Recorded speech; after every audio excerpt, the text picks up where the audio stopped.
Next and last topic of salt is plaster of Paris. Okay, so the chemical formula of plaster of Paris is calcium sulfate hemihydrate. Okay, hemi means half. Okay, hemisphere like that. Okay, so calcium sulfate CaSO4 hemi half H2O hydrate. Okay, let us talk about how it formed. Okay, so whenever gypsum having chemical formula of CaSO4 into 2H2O. Okay, calcium sulfate multiplied by 2 mole of water. Okay, when we heat gypsum at 343 Kelvin, then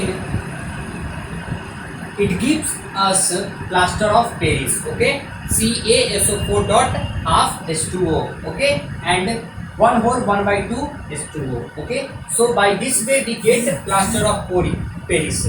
Okay, we just heat gypsum at 343 Kelvin. Okay, at the temperature of 343 Kelvin. Okay, let us talk about the reverse phase of this reaction. Okay, when we put some amount of water into plaster of Paris, then we get again gypsum. Okay,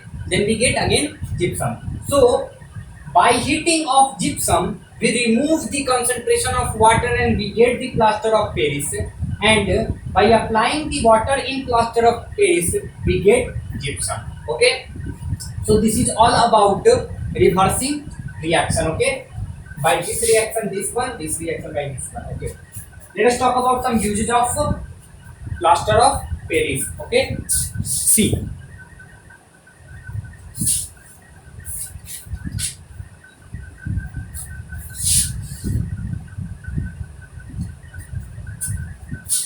it is used by doctor for joining the fractured bone at right portion or position, for making plaster to support fractured bone. Okay, so first of all we need to write down the usage of plaster of Paris. It is used to recovering the fractured bone. Okay, it is used for joining the fractured bone, okay, at right position, and it making plaster to support fractured bone. Okay, now let us the second uses of plaster of Paris, which is it is also used for making decorative piece and for making design on ceiling. Okay, so whenever we design our ceilings, whenever we design our houses, we use this plaster of Paris, which is said to be gypsum. Okay, so this is all about the usage of plaster of Paris, and the last topic of this chapter, which is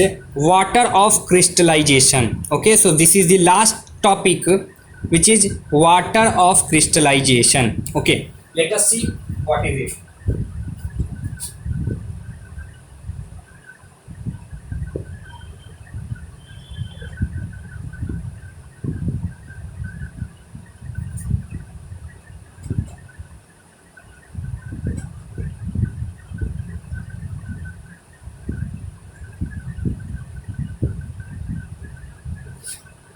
Water of crystallization. Crystals of some compounds seem to be dry but actually contain some molecules of water, and this water is called water of crystallization, and such salt are said to be hydrated salt. Okay, see,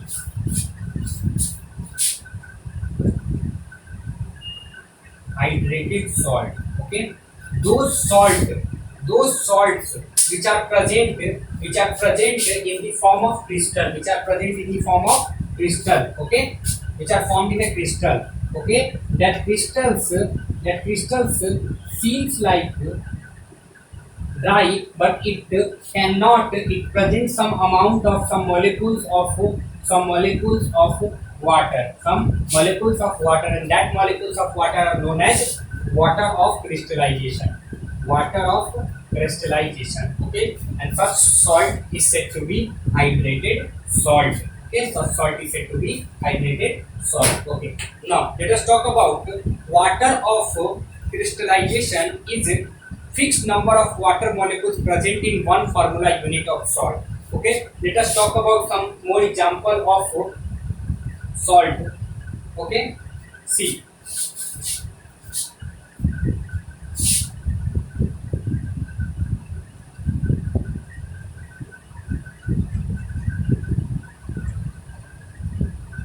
copper sulfate, copper sulfate, CuSO4 dot 5H2O. So this is a salt having 5 mole of water present. Okay, let us talk about another salt, which is gypsum. Gypsum is also a salt having CaSO4 dot 2H2O. Okay, so these all are hydrated salt. These all are hydrated salt. Okay, when we talk about plaster of Paris, plaster of Paris, CuSO4 dot half H2O. So we can see that water of crystallization is fixed in a number of water molecules like 5H2O, 2H2O, half H2O. Okay, as a unit of salt, as a unit of copper sulfate, as a unit of gypsum, as a unit of plaster of Paris. Okay, and thus we can remove the concentration of water by heating it. By heating it, if we want to remove the concentration of water from copper sulfate, we just heat it at the temperature of 343 Kelvin. Okay, if we want to remove the concentration from gypsum, plaster of Paris, copper, okay, by any hydrated salt, we have to just heat at the temperature of 343 Kelvin. Okay, so by this topic we complete this chapter. And one more thing that is most important for you, class 10th student, what I want to tell you that chapter 1 and chapter 2 in chemistry, chapter 1 and chapter 2, chemical reactions and equations, and second chapter, acid, base and salt. Okay, acid, base and salt, and chapter 12, which is electricity, and chapter 13, which is magnetic effect of electric current. These four chapters, please read twice.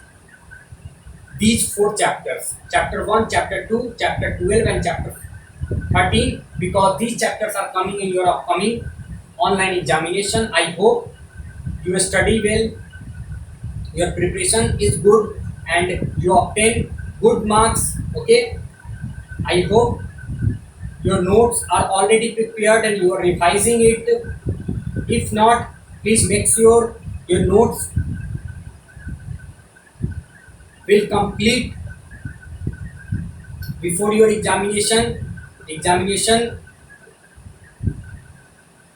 I think you should complete your notes till this August, and please let us start to revise it and remember all the important things whatever I taught you. If any confusion is going, please refer the previous lectures which are already available on your YouTube school YouTube channel. Go on it and revise all the lectures whatever I taught you. I want to tell you each and every lectures, if you listen carefully, then each and every things are very important for your board examination purpose. Okay, thank you.